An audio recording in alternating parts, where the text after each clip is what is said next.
And now, let's turn our lidless cartographic eye toward water. There's a heavy use of concentric water lines. The weights are irregular and a little bit wavy, consistent with something that's hand-drawn. The coastal line weight is thicker than the water ring line weight, and each water ring is a pretty consistent distance from its predecessor. Rivers are pretty basic, thicker strokes with some wabi-sabi in them. Oceans are a lot like the lakes, except their water lines do increase with each consecutive ring, and the coastline is much thicker. But remember, as cool as this is, we don't have to treat these as rules. We aren't copying this map, we're just being influenced by it, so we can take some liberties, and we will. Here we are in trusty old ArcGIS Pro, and here are the rivers and lakes that we'll style.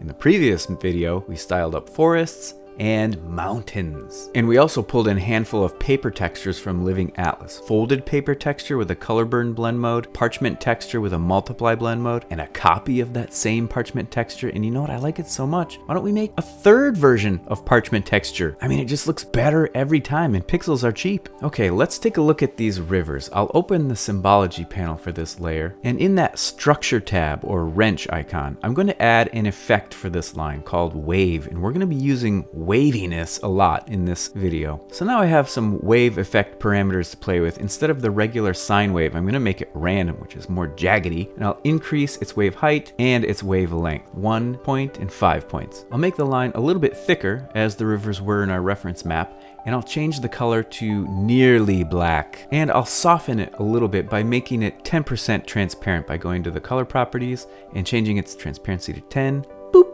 Okay, now I want to add some cute little hatched strokes to this line. So I'm going to go to the structure and I'm going to add a symbol layer called marker fill. And the result is a little bit like a beaded necklace. So let's tweak this. Instead of a circular marker, I'll choose a line marker, and I'll uncheck these size options that I don't fully understand, but they look better this way. And I'll make this line really thin. I'm going to make it 0.75 points, and then its width that it spans will only be 4 points. And we pretty much have train track symbology. This is how you would make train track symbols. I'm going to uncheck angled to line though, because I want them all to be angled the same rather than angled along the line. And then I'll add a little bit of size variability and then rotate them all 90 degrees so that they're horizontally oriented, like the artist added little texture hatches along the path of the river. And lastly, I'll just increase how frequently they appear. Instead of every 16 points, I'll change it to every 5 points. And that's it for rivers. We've done it. I'm going to add this to my style so I can reuse this symbol all over the map for any river layer that I've got. And now on to the lakes. My first order of business is going to be setting the fill color to the same as the map's background color. So I'll turn off my paper texture temporarily, activate the old eyedropper tool, and boom, now I have lakes that are the same color as my background, and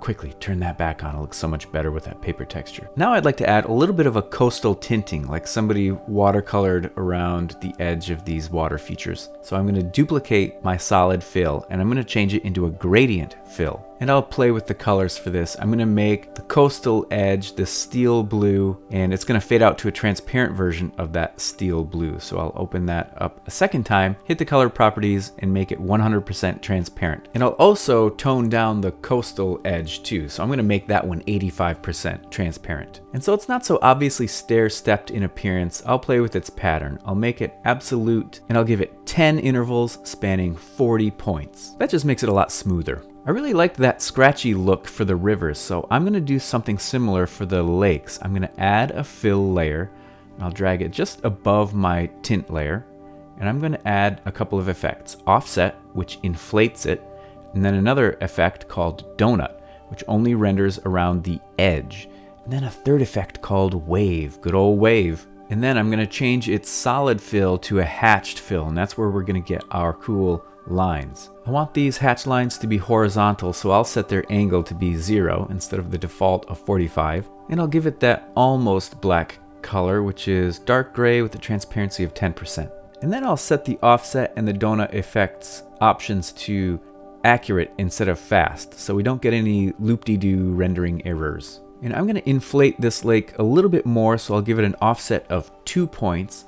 And then, so the hatch effect renders the same inside and outside of the water, I'll change the donut effect's width to 4. And then I'll make it a little bit wavier with a wave height of 3 points. And lastly, I'd like this effect to be a little bit more dense, so I'm going to change the hatch separation from 4 points to 3 points so it draws more frequently. And now I'll show you a cool trick to make these hatch lines look like they're tapering off with a thinner stroke. So I'll duplicate that symbol layer and then make this next one a thinner line width and increase its offset and donut effects so it draws over a wider area. And now for that outline of the coast, I'm going to increase the line width. I'm going to make it that semi-transparent dark gray, and then I'll add a wave effect to make it nice and wiggly.